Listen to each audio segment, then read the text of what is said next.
Hello.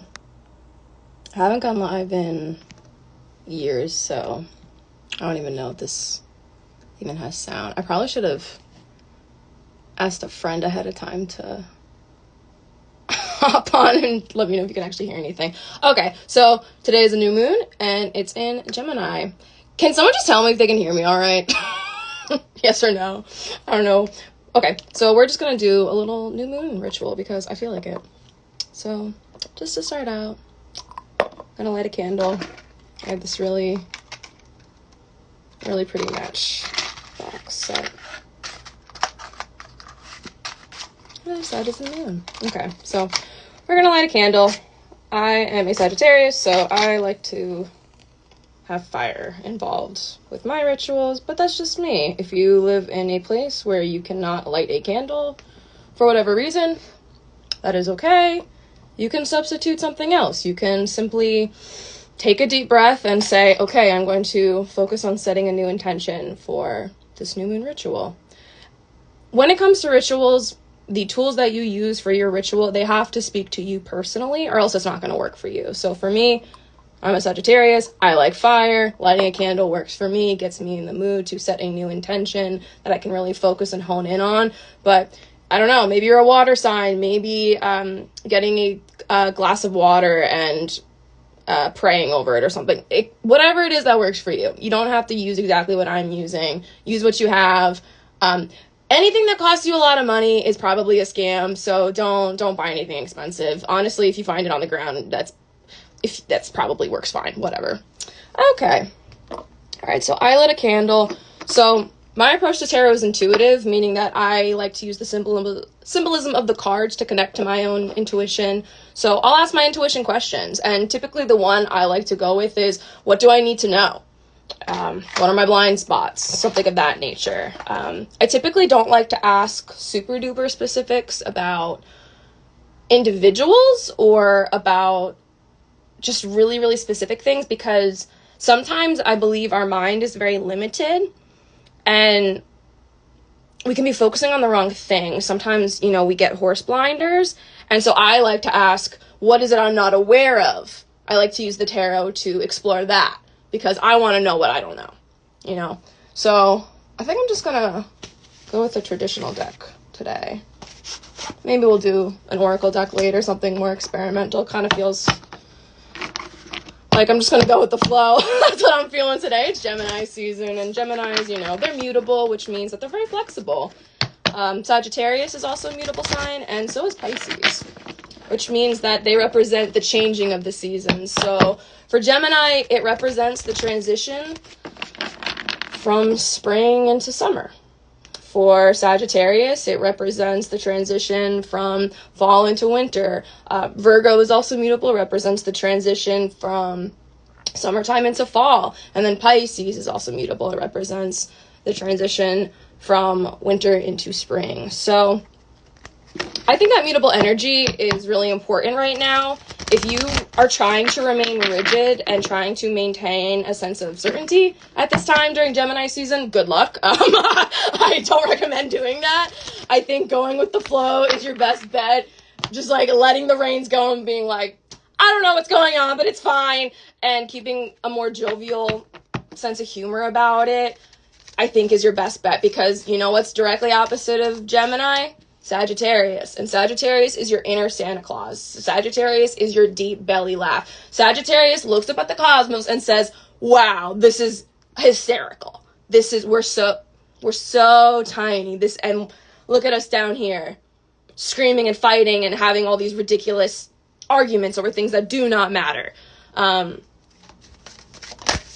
So that's the antidote to the craziness this season. You have to laugh at it. You have to look at how ridiculous your mind is, the problems it creates, and the situations that it causes in your life. You have to laugh at yourself this season, or else you're going to lose your mind. Stop taking everything so damn serious. The only thing that's serious right now are children being bombed. That's it. That's the only thing. If that's not happening to you, it's not that serious, and you need to relax. Okay, so that's a bit of tough love from me, the Sagittarius, during Gemini season. Okay, so first thing I pulled out the Three of Pentacles.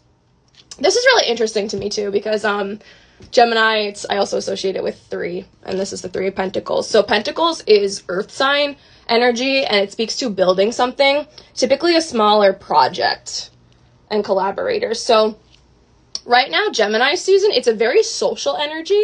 Think networking, but think of it from a genuine standpoint.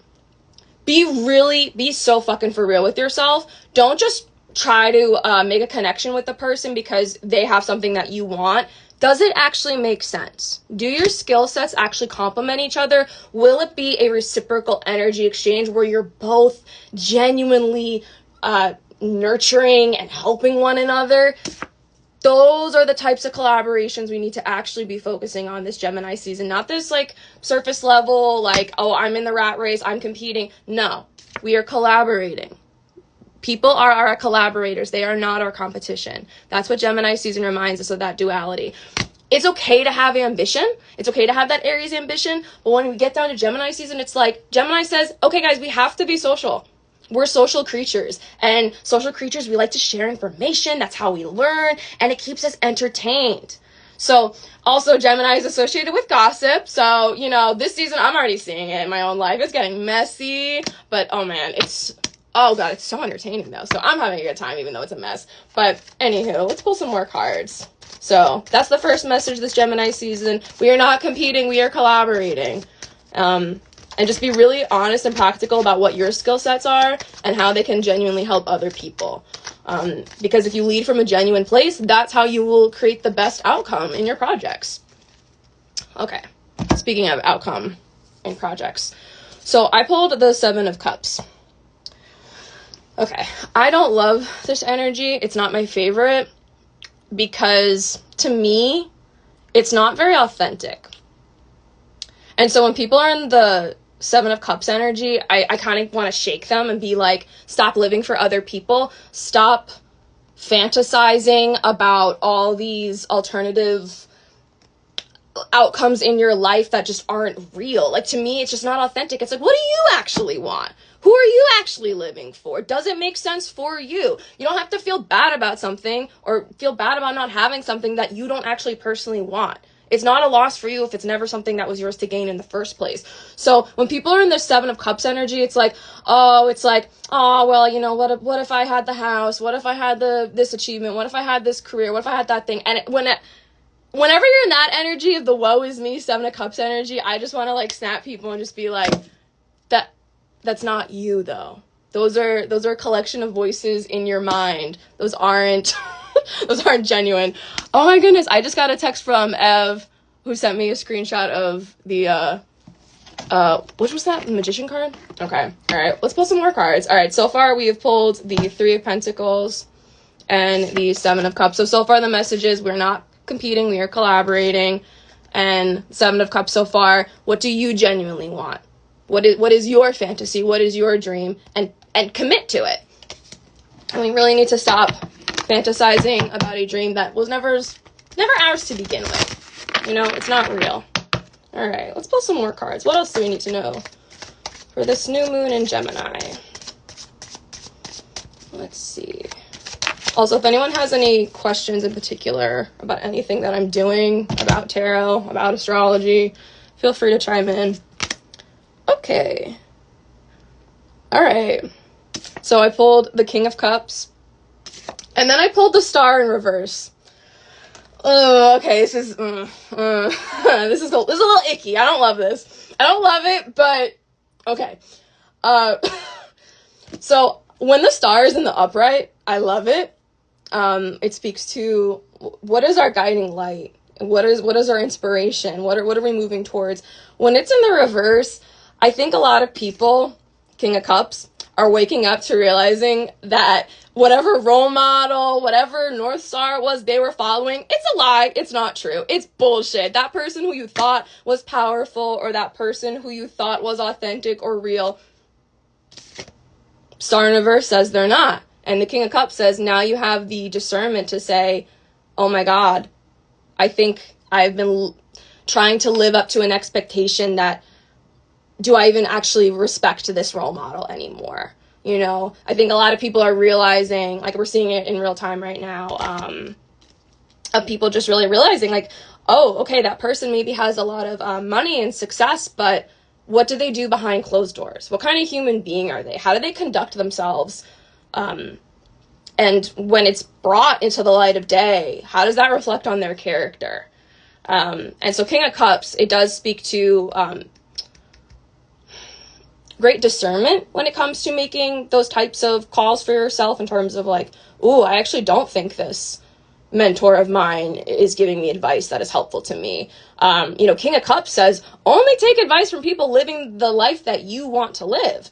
Seven of Cups gets us confused and says, oh, well, so-and-so said I was supposed to do this thing by 35, and so-and-so said I should go back to school to get this thing, and blah, blah, blah. Well, King of Cups says, well, do you even want those things?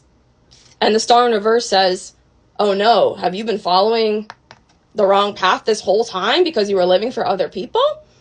The King of Cups says, don't worry about it. You can always readjust, but it is also a firmer energy. It's not a page, it is a king. So he's more paternal, I would say, and stricter with you energetically. And he wants you to actually be really honest with yourself and your desires and what you want for yourself during this new moon in Gemini. So what I would recommend for today, okay, we've lit a candle, we pulled some cards. Typically for a new moon, that's a wonderful time to reflect on whatever your intention is going to be for the next 2 weeks.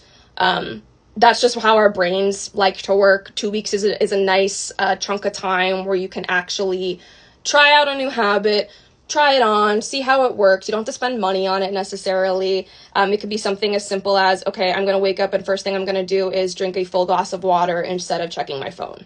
It could be something as simple as that this Gemini season. Because Gemini, because of that flexibility and that mutability and that sociability, it's all about just like trying things on. Gemini isn't necessarily the deepest sign energetically, but it is expansive, jack of all trades, master of none. And that's often used in a derogatory way, but I think it's a compliment. I think it's only used in a derogatory way by people who can't hold space for exploring many different topics. But Geminis get it. So if anyone ever calls you jack of all trades, master of none, they don't know what the fuck they're talking about. Okay, do I have anything else to do for this new moon in Gemini? I think I'll pull an oracle card. If anyone has any questions or anything, feel free to chime in. I'm going to be experimenting with going live, probably for the full moon next. I think that would make the most sense, but I don't know what oracle deck I want to do. Let's pick one out. Let me see. Ooh. Okay, I did get this mushroom spirit deck a couple months ago, and I haven't really used it much, so I think that might be fun to play with today. I will say too, the fun thing about oracle decks is the artwork. They're beautiful. They are very, very beautiful. Ooh, this is a really pretty deck. Okay, this is what it looks like on the back.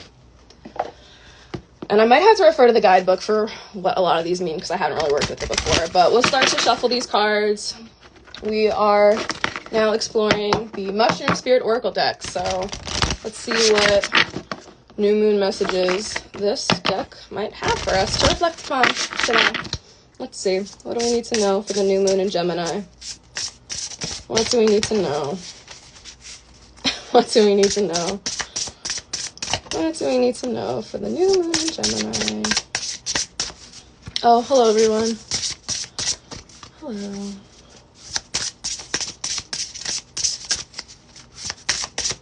Okay. Oh, there we go. Split gill. Adapt. Okay. That's very appropriate for Gemini season. We were talking about that adaptability, that mutability. All right, I'm going to refer to the guidebook for the Mushroom Spirit Oracle deck to learn a little bit more about what this Oracle card has to teach us during this new moon.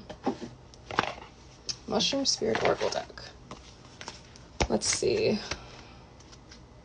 If anyone else has this deck, let me know if you like it, because this is pretty... I've had it for a few months, but this is one of the first times I'm ever really working with it. I think I've only used it like one other time. Let me see. Okay, split gill. Adapt. Oh, so it is edible and it is medicinal. Fun fact. You will find the split gill on every continent in the world except Antarctica. as well as all year round. It grows in sunny places on dead or dying wood and prefers deciduous trees such as beech, linden, alder, and oak. It has received its name due to its radial gill-like folds, okay,